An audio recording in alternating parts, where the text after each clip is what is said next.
en endodoncia, les decía que es un procedimiento sumamente importante en cuanto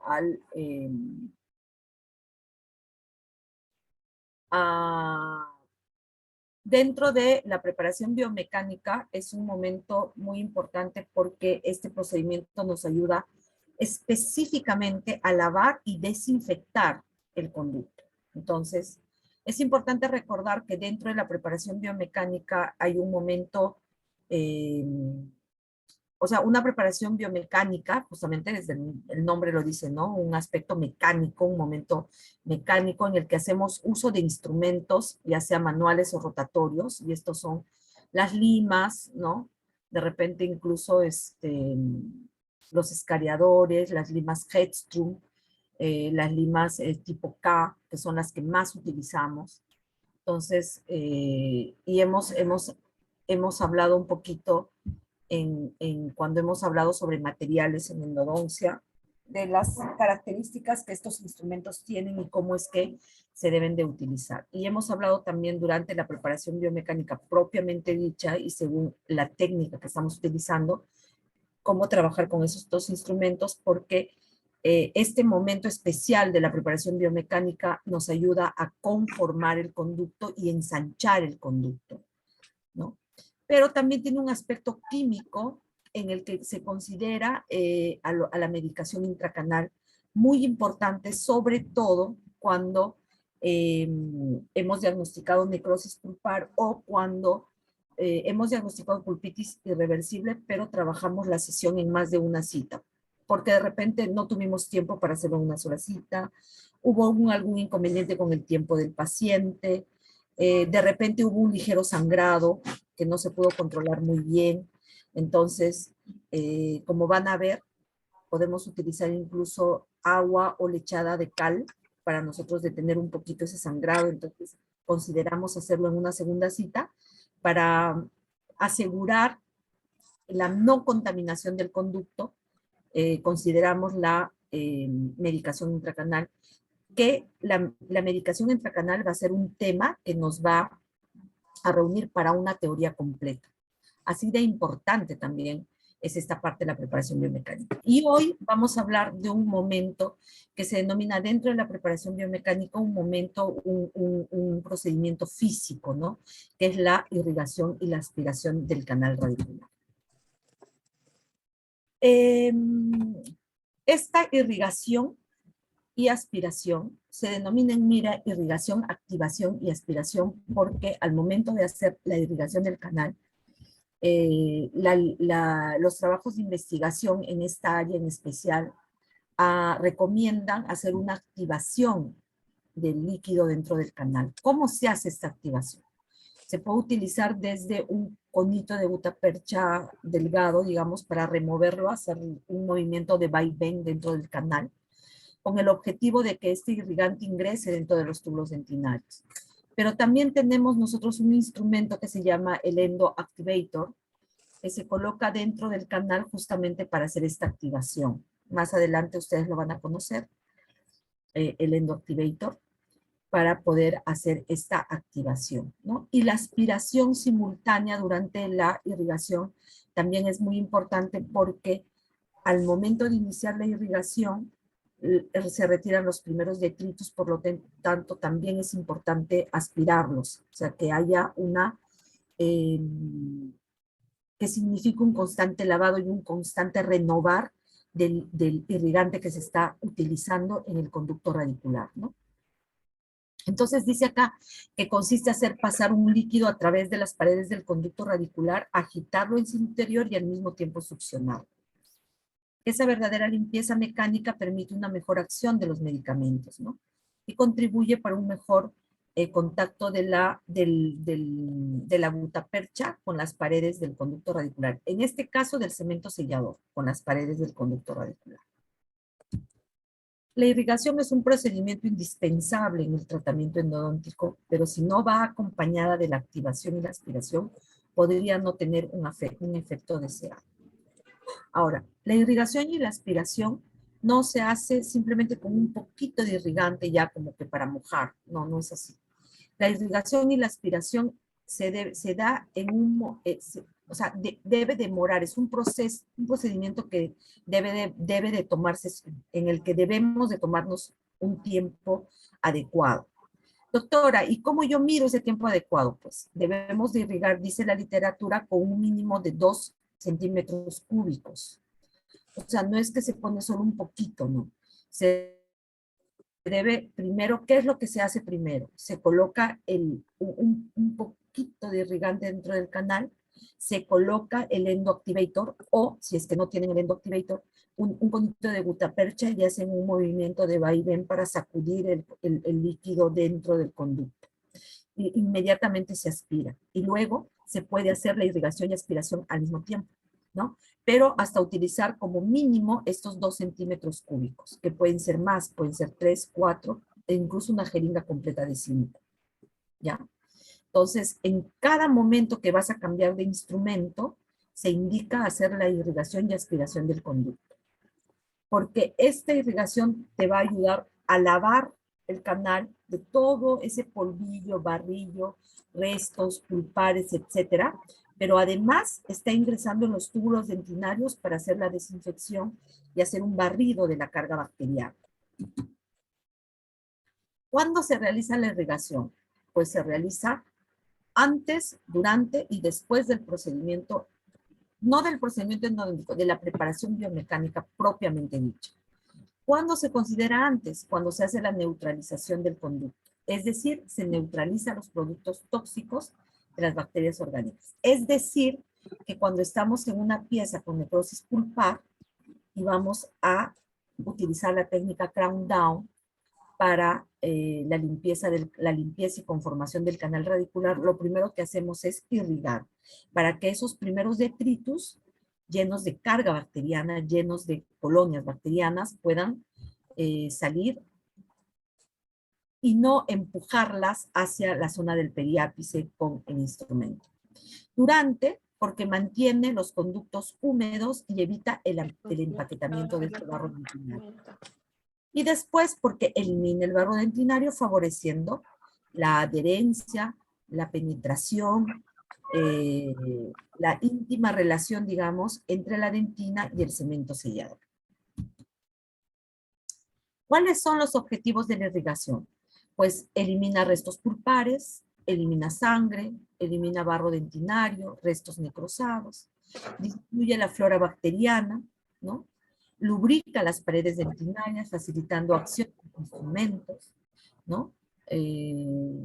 Porque así los instrumentos tienen un mejor efecto cortante, disminuye el rechazo superficial de las paredes del conducto radicular, porque cuando el conducto radicular está seco, y lo habrán notado ustedes ahora que trabajan en dientes que están deshidratados y que no han estado irrigando bien, que es lo que más he notado en el desarrollo de la práctica del día de hoy, es que se forma un polvillo dentinario que puede llegar a obstruir y empaquetarse a nivel apical. De hecho, a más de uno le ha pasado que ha perdido la longitud de trabajo y ya no la puede recuperar, porque justamente este polvillo dentinario se empaqueta de tal forma que ya no hay ingreso dentro del canal, ¿no?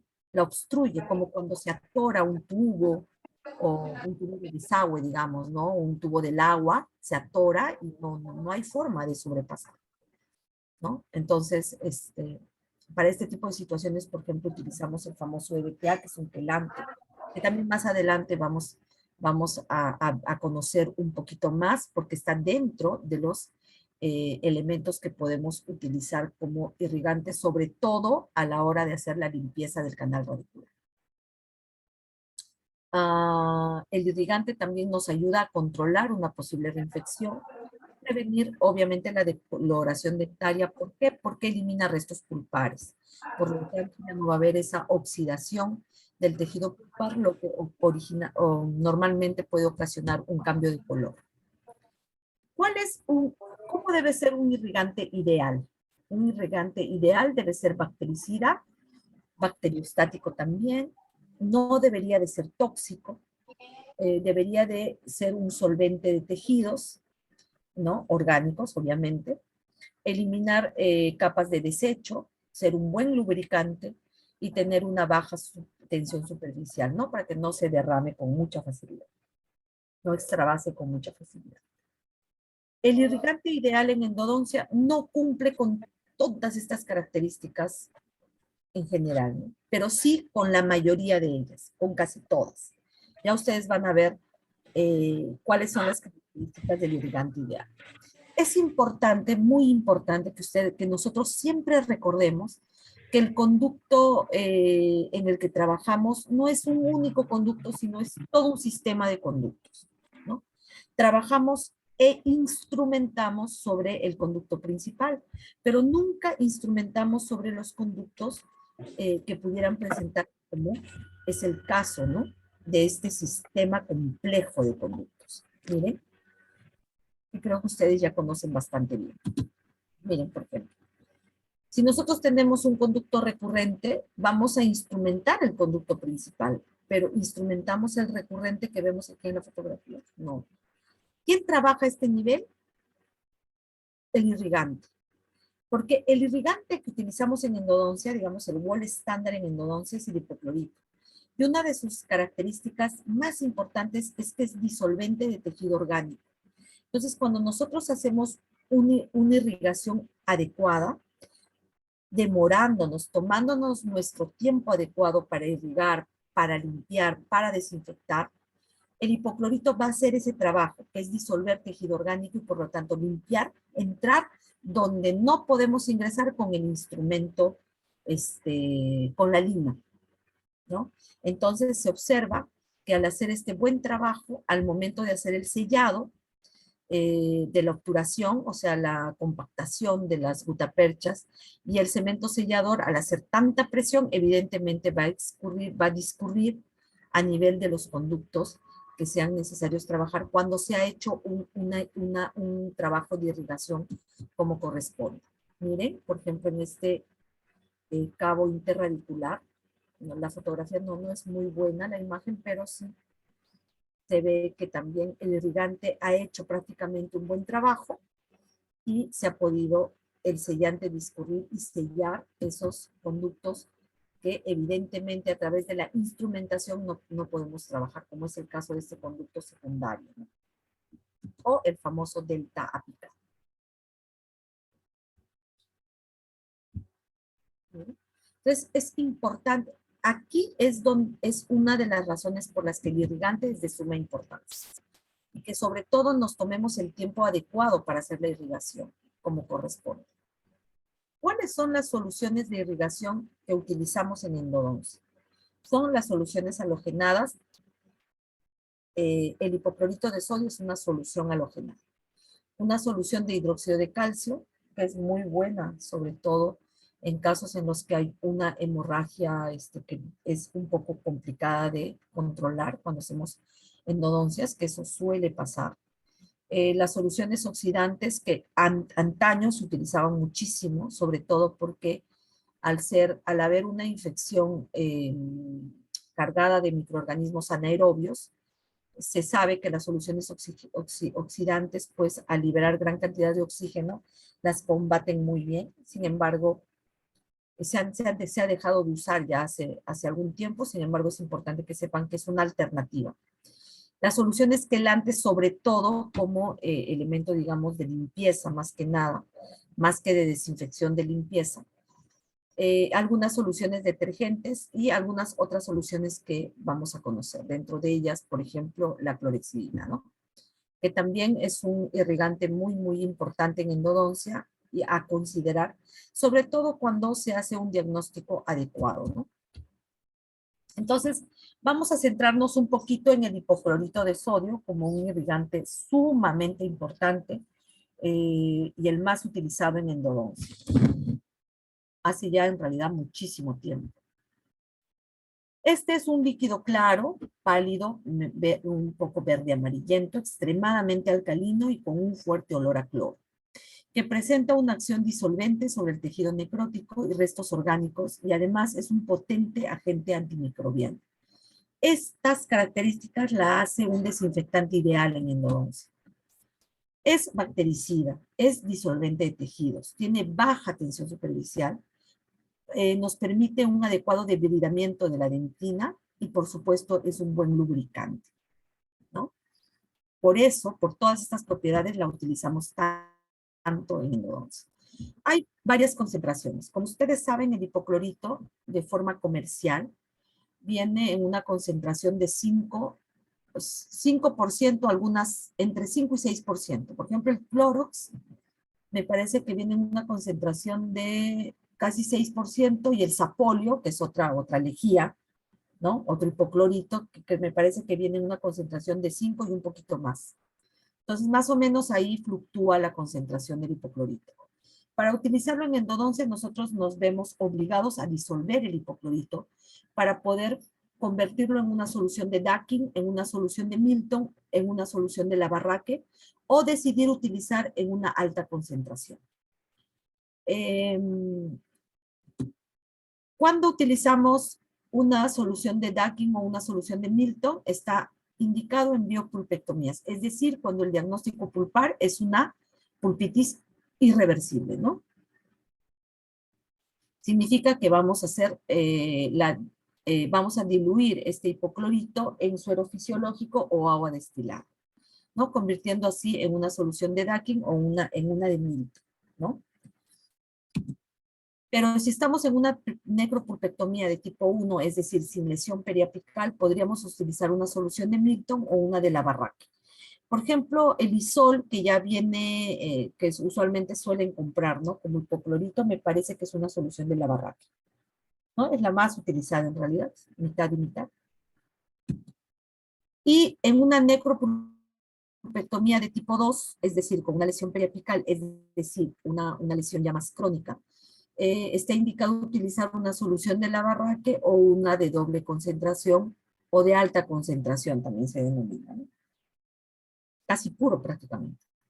Hay que tener muchísimo cuidado, sobre todo al momento, cuando ustedes hacen el irrigante, tiene que ser de forma muy, muy lenta, con las agujas Navitip, con la succión en simultáneo, y en un primer momento hacer la vibración con el Endoctivator.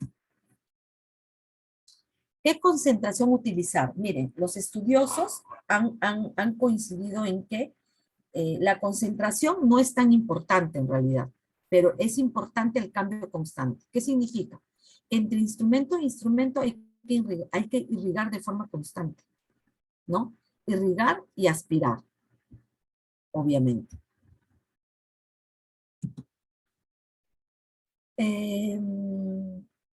Las soluciones halogenadas, es decir, el hipoclorito de sodio, es irritante, pues va a depender de su composición, de su concentración y del tiempo de acción. No, obviamente las de más alta concentración pueden significar mayor irritación a nivel del periápice, ¿no? Pero esto también va a significar de la forma en que uno hace la irrigación.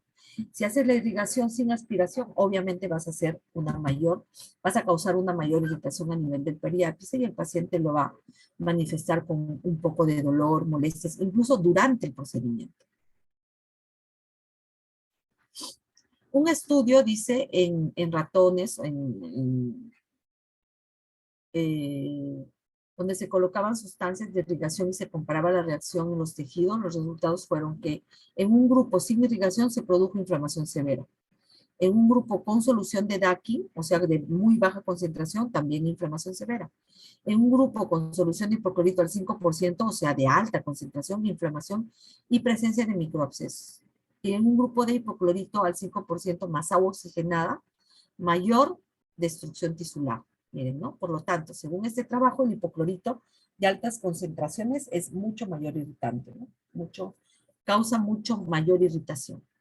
Entonces, yo concuerdo plenamente en que no importa tanto la concentración, importa más la frecuencia y la cantidad de veces que usamos el irrigante durante el periodo, durante el tratamiento endodóntico. Un tratamiento endodóntico en una pieza uniradicular normalmente en el consultorio nos toma como máximo 1 hora y media, ¿no? Como máximo. Entonces, y una multiradicular de premolar a molar, pues nos toma 2 horas y media aproximadamente. Si lo hacemos en una sola cita y digamos, cada 2 minutos estamos haciendo la irrigación como corresponde, indudablemente vamos a trabajar adecuadamente un tratamiento de conducto. Tiene el hipoclorito de sodio una triple acción limpiadora, ¿no? Como detergente, como disolvente de tejidos y como una acción de barrido, ¿no? Eh, Significa que el hipoclorito tiene la capacidad de eliminar los ácidos grasos, reduce la tensión superficial, facilitando la limpieza. Evidentemente, y su gran característica es que deshidrata y solubiliza la materia orgánica, ¿no? Y químicamente está potenciada por otras sustancias, como por ejemplo el agua oxigenada, ¿no? El mejor agente limpiador que tenemos en endodoncia es el hipoclorito de sodio. Tiene también una acción antimicrobiana, ¿no? En contacto con la materia orgánica porque libera oxígeno, cloro y ambos son de gran poder antiséptico, ¿no? Harrison demuestra que el hipoclorito de mediana concentración es ligeramente menos activo que el de alta concentración. Antoniazzi dice, usa soluciones de hipoclorito al 0.5%, es decir, de baja concentración, la de Dawkins, ¿no? Y comprueba que la acción antimicrobiana es altamente eficaz. En endodoncia hay muchas corrientes. Hay quienes están a favor de la baja concentración y hay quienes están a favor de una alta concentración. Aquellos que piensan mucho en el cuidado del muñón pulpar siempre van a trabajar con concentraciones de baja, con hipoclorito de baja concentración, mientras que aquellos que piensan más en la erradicación de la carga bacteriana trabajan mucho más con hipoclorito de alta concentración. Una vez más les digo, yo creo que no importa tanto la concentración, importa más la frecuencia con la que nosotros trabajamos. En lo personal, me gusta utilizar mucho la concentración de la barraque, que no es ni alta ni baja. Y así ya, es más, lo tengo preparado de modo que lo utilizo tanto para pulpitis irreversible como para necrosis pulpar, ¿no? Solo que, por ejemplo, para necrosis pulpar ya no uso una jeringa de 2 centímetros cúbicos, sino una de 3, mientras que una de 2 para pulpitis irreversible. Entonces, creo que la práctica clínica a lo largo de tantos años me ha demostrado que es bastante eficaz, entonces lo trabajo así. Ustedes seguramente en el transcurso de su práctica y a medida que vayan realizando mucho más endodoncias, van a sentirse más cómodos con alguna determinada concentración y entonces les va a ir muy bien y van a tomar la decisión, ¿no?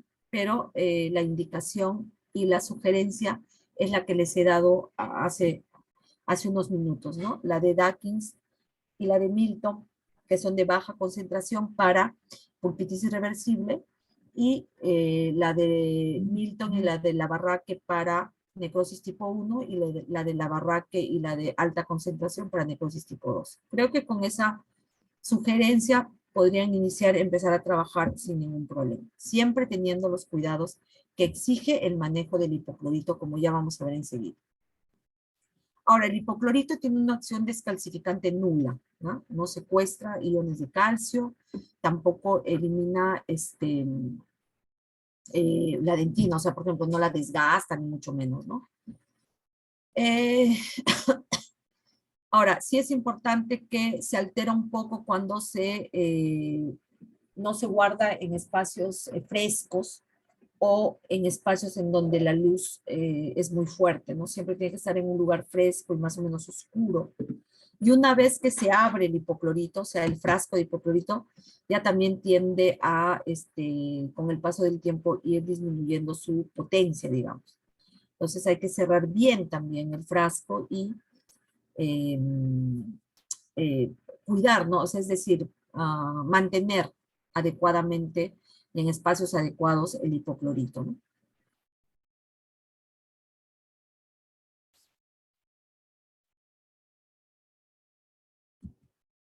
Las soluciones de hipoclorito se degradan con el tiempo y más rápido en soluciones al 5% cuando son almacenadas a temperaturas altas que cuando se almacenan a temperaturas frías, ¿no? El contenido de cloro disminuye después de abrir los envases, por lo que se recomienda el uso de soluciones frescas y recientes. El hipoclorito de sodio es degradado por la luz y los metales, por lo que deben ser almacenados en envases de color oscuro y de plástico, o en ambientes que no tengan mucha luz, ¿no? También tiene desventajas, pues no disuelve tejido inorgánico, no disuelve el esmalte o la dentina, ¿no?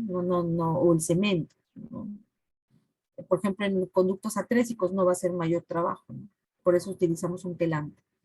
Es tóxico, sobre todo cuando extravasa el foramen, ¿no? Dentro del conducto no revierte mayor toxicidad, pero cuando extravasa el foramen sí es potencialmente tóxico.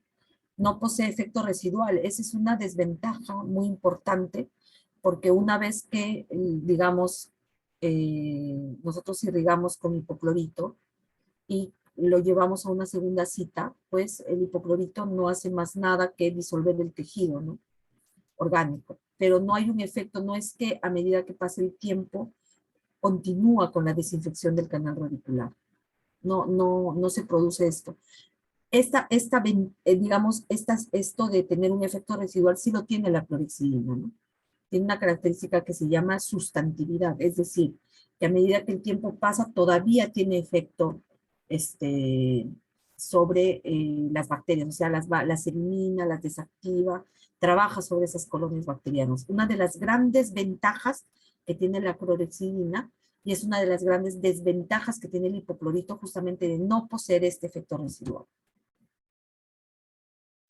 Irrigar no es inyectar, ¿no? Se debe de verificar que la aguja no quede ajustada, ¿no? Dentro del canal, porque si queda ajustada no va a haber retorno del irrigante y por lo tanto va a salirse por el forado.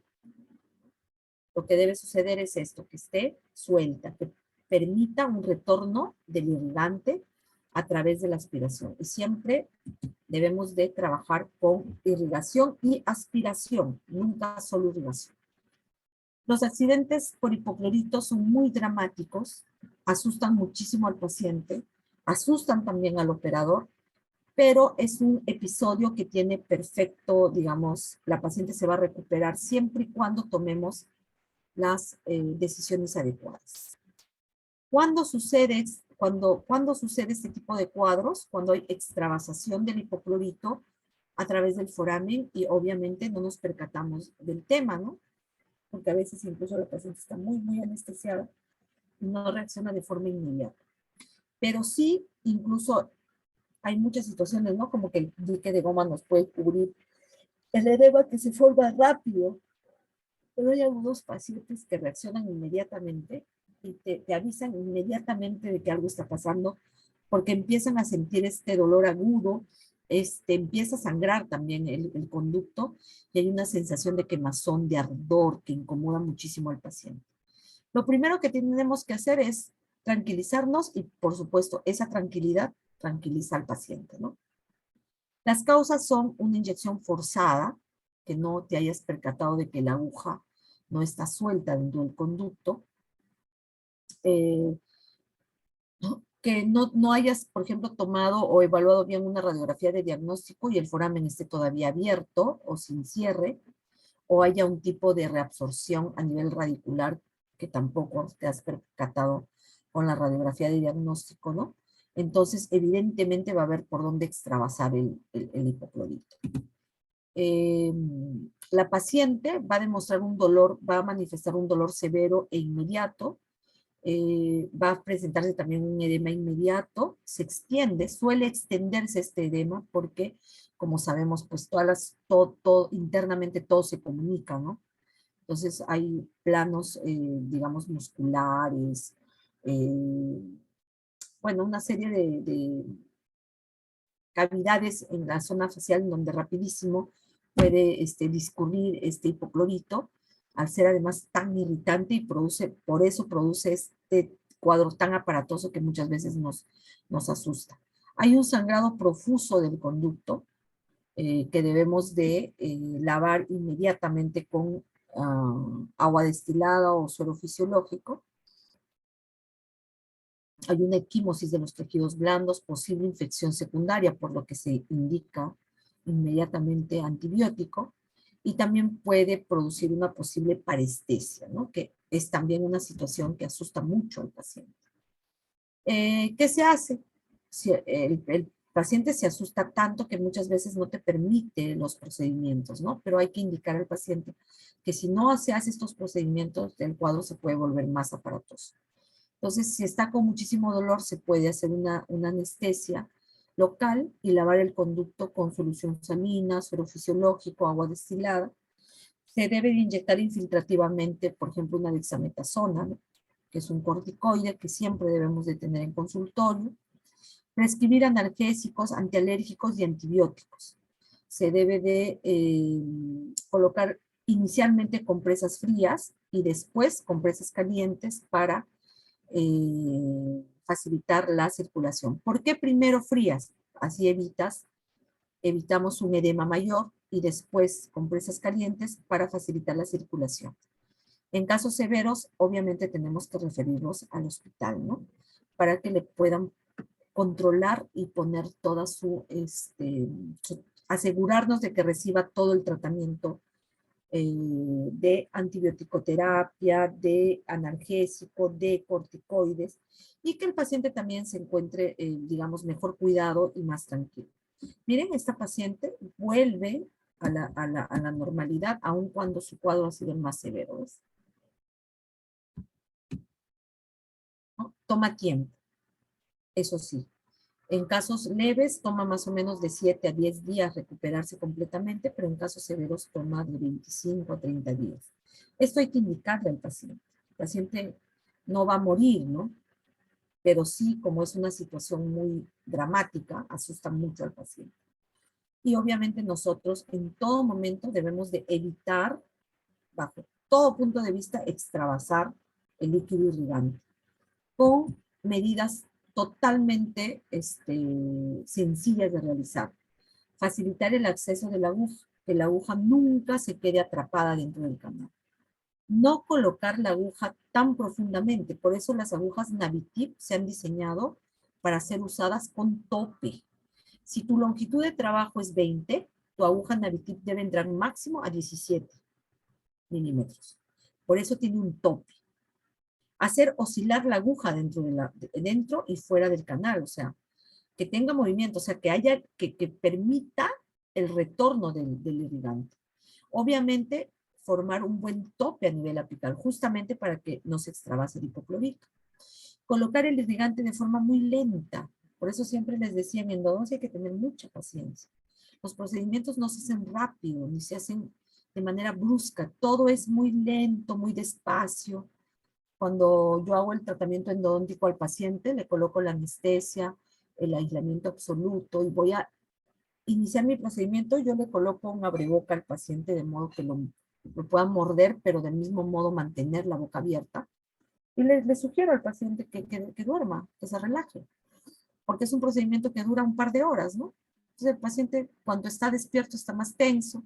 Le digo, no va a tener ninguna molestia, ¿no? Porque al inicio, en el acceso cameral, el paciente va a saber si tiene o no tiene una molestia. Si fuera así, hay que reforzar la anestesia o hacer una técnica intrapulpar. O sea, el paciente se va a relajar porque no tiene ninguna molestia y tiende a hacer una pequeña siesta. Entonces, hay que poner el irrigante de forma muy, muy lenta, tener cuidado de trabajar correctamente con el paciente con el uso de los instrumentos, tomar el tope en el instrumento, tomar una adecuada radiografía para establecer tu longitud de trabajo y a formar un adecuado tope a nivel apical, justamente para evitar la extravasación del hipoclorito fuera del foramen, ¿no?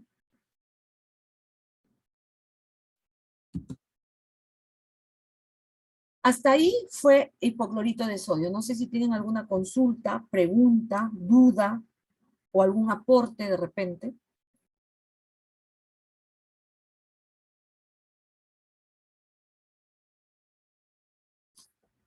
Bien, continuemos con las soluciones del hidróxido de calcio. El hidróxido de calcio, así como el hipoclorito como irrigante es el bol estándar en endodoncia, el hidróxido de calcio es el bol estándar como medicación intracanal, pero también si se diluye, se puede utilizar como irrigante, como agua de cal o como lechada de cal. El agua de cal está, digamos, más diluido, ¿no?, en un líquido que puede ser un suero fisiológico o agua destilada con un poquito de hidróxido de calcio en polvo, se satura y se convierte en un agua de cal que podemos utilizar como irrigante. Las ventajas, digamos, es que este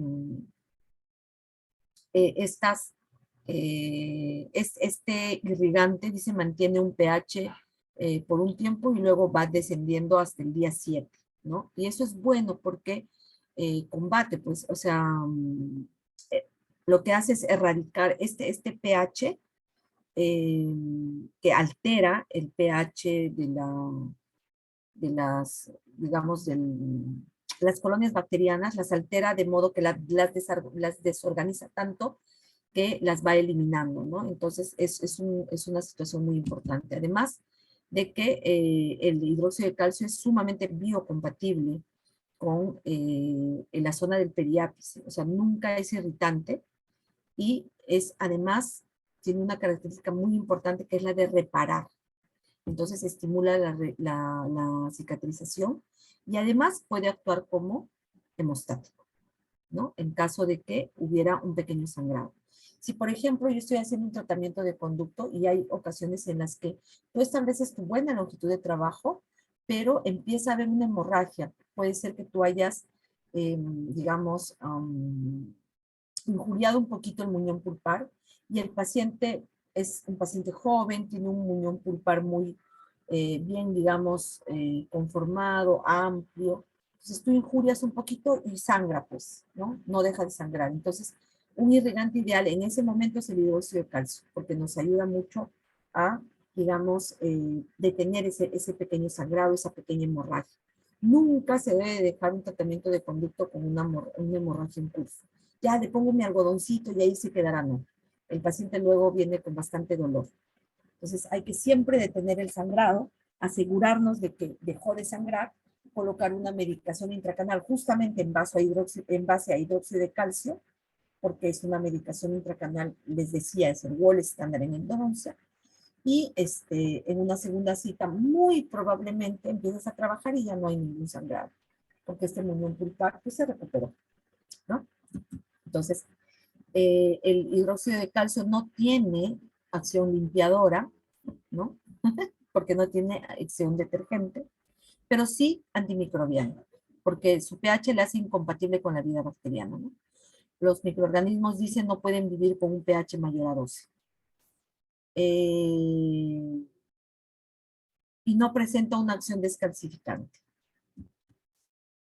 En cuanto a las soluciones oxidantes, tenemos el agua oxigenada de 10 volúmenes, el peróxido de urea y el peróxido de carbamida, entre otros, ¿no? Su acción es liberar oxígeno, sobre todo cuando están combinadas con otras soluciones de irrigación, en especial el hipoclorito de sodio. Las soluciones quelantes, las soluciones oxidantes se utilizaban mucho antaño, les decía, sobre todo por la presencia de microorganismos, los anaerobios, que son tan presentes en las infecciones de tipo pulpar, pero ya no se utilizan mucho en realidad. Las soluciones quelantes, estas son, porque la acción de quelación es el secuestro de iones de calcio de la pared dentinaria. Por eso, esta acción hace que cuando utilizamos el quelante no sea sencillo, digamos, destrabar cuando hay empaquetamiento del polvillo dentinario o ampliar un poquito esos conductos que están un poco atrésicos, demasiado estrechos, ¿no? ¿Cuáles son estos quelantes? El EDTA, que es el ácido tetraacético, el ácido cítrico y el salvisol, que es un acetato de cualinio. El más usado es el EDTA, ¿no? Que tiene un pH aproximado de 7.3, es un ácido el cual se le ha agregado hidrato de sodio para neutralizar justamente este pH. Miren, no tiene acción irritante, ¿no? Y más bien tiene una buena tolerancia biológica, quiere decir que es bastante compatible con la zona del periápice, ¿no? Tiene una acción limpiadora, esta es la característica más importante del EDTA, porque se ha comprobado científicamente que es muy buena para la eliminación del barro dentinario en poco tiempo de acción, ¿no? No toma más de 3 a 5 minutos. ¿Tiene acción antimicrobiana? Pues sí. Su inhibición antibacteriana es buena, ¿no? En 5 minutos en vivo reduce significativamente la flora bacteriana del conducto, pero sobre todo la limpia, o sea, la retira, ¿no? Acción descalcificante, dice, es el descalcificante que más se usa en endodoncia, por lo tanto ayuda a trabajar en conductos estrechos. Miren esta fotografía de microscopía de barrido, ¿no? Cómo los conductos están taponeados, trabaja el quelante, lavas y los conductos están limpios. Mientras tanto, el ácido cítrico y el salvisol tienen una acción semejante al EDTA con respecto a la limpieza. No hay demasiadas pruebas con respecto a su acción antimicrobiana, pero sí hay algunos temores con respecto a su biocompatibilidad. Por lo tanto, el EDTA sigue siendo el más utilizado.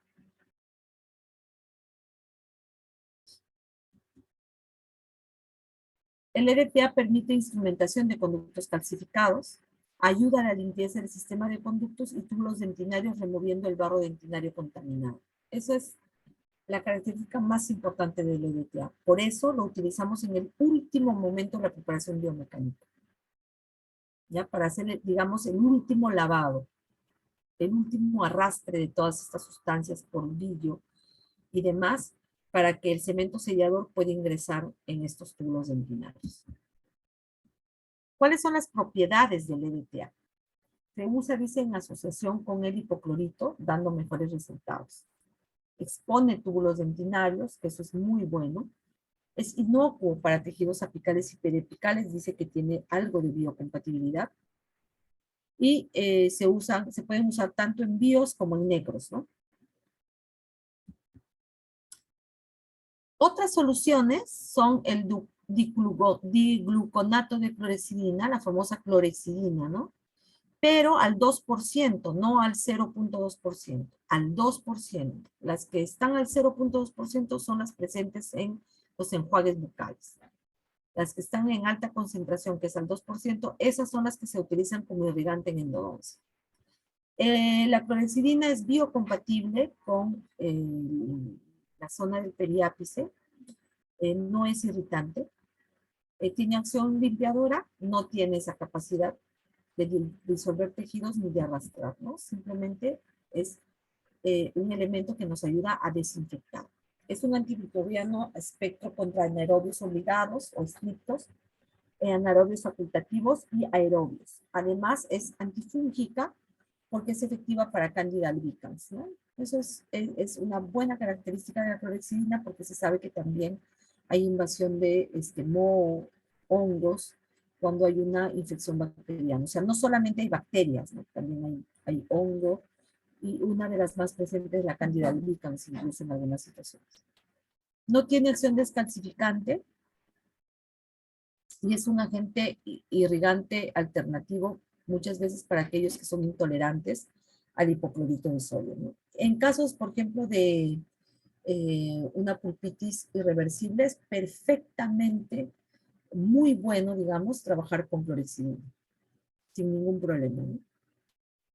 Ya que tiene baja toxicidad, amplio espectro, actividad residual, que eso es muy, muy importante en la clorexidina, y baja tensión superficial. La única desventaja es que no es disolvente de tejidos orgánicos, pero tiene una gran ventaja que tiene efecto residual. En pacientes alérgicos, está indicado en pacientes alérgicos al hipoclorito, o que son poco tolerantes al hipoclorito. En dientes con ápices abiertos está muy, muy indicado la clorexidina, y en dientes con perforaciones. En dientes con infecciones resistentes también.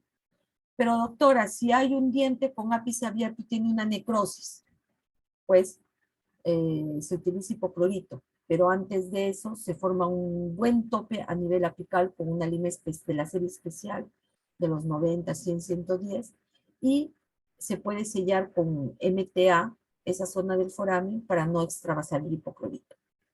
Así que hay alternativas para trabajar este tipo de situaciones. Pero la clorexidina en este tipo de casos es la más indicada. Sus desventajas: no disuelve tejido, mancha la superficie si es que se abusa mucho de la clorexidina, si tiende a manchar un poco. Y respecto del hipoclorito, su costo es elevado. ¿no? El hipoclorito siempre sigue siendo el irrigante con menos costo, digamos. Es importantísimo tener en cuenta que cuando se trabaja con hipoclorito, solo se trabaja con hipoclorito. Lo mismo, si se trabaja con clorexidina, solo con clorexidina. Porque si iniciamos con hipoclorito y terminamos con clorexidina, se produce un elemento al combinarse que se denomina paracloroanilina, que se ha demostrado ampliamente que es cancerígeno. ¿Ya?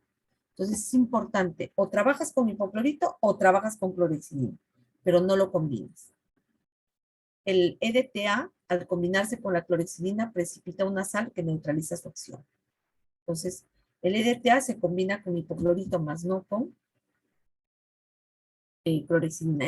Es decir, no es que se combina, ¿no? Sino que se puede trabajar después del hipoclorito con el EDTA sin ningún problema, ¿no? Pero no se debe de combinar, o sea, mezclar ambas, ¿no? Este es el Endoctivator, ¿no? Un instrumento que cuando tú lo prendes así como un motorcito y dentro del canal se oscila de tal forma que hace que se produzca un movimiento de líquido irrigante e ingresa a los túbulos ventilarios. Esa es la idea. ¿Cuáles son las técnicas de irrigación? Hay que tener consideraciones para las técnicas de irrigación y para ello hay que conocer que existen agujas para la irrigación, cánulas para la aspiración, el volumen que se debe de utilizar para la irrigación, la cinemática de la aguja y todos los elementos de seguridad justamente para evitar la extravasación del irrigante, que como ustedes han visto ocasiona un tremendo problema, sobre todo en el paciente, ¿no? Miren, están las famosas Navitips, que son unas agujas muy finitas que vienen a los que hay que colocar de tope. Si no podemos comprar el Navitip o se nos ha acabado el Navitip o hemos hecho el pedido y no llegó el Navitip, pero tenemos que trabajarlas entonces, podemos preparar las agujas que no tienen que ser las agujas pues de gran calibre, sino más bien las de menor calibre, y podemos nosotros con un disco a cortar esta punta que es tan traumática de las agujas convencionales y más bien volverla más o menos atraumática. Con estas agujas en especial uno tiene que tener mucho cuidado al momento de irrigar, tiene que ser esta irrigación muy lenta, muy suavecita y con la aspiración al mismo tiempo. Como ven, ahí están estas cánulas de aspiración que están diseñadas también para determinados conductos porque vienen de distintos calibres, ¿ya? Entonces, hay que tener muchísimo cuidado. Las más indicadas son las agujas Navitip. Ay, perdón, estoy cansada, seguramente igual que ustedes. Es importante saber que los elementos que tenemos para irrigar son hipoclorito de sodio en primer lugar, EDTA como limpiador y al final del uso del hipoclorito, clorexidina al 2% cuando estamos frente a una pulpitis irreversible o el paciente es intolerante al hipoclorito, y el agua de cal, ¿no? Cuando hemos diluido el hidróxido de calcio en suero fisiológico, indicado principalmente cuando hay un unión pulpar para proteger o en casos de pequeñas hemorragias. Esta es la literatura a la que ustedes pueden consultar en caso de que quieran tener un mayor conocimiento o tengan curiosidad por conocer mejor estos temas, ¿no? No sé si tienen preguntas.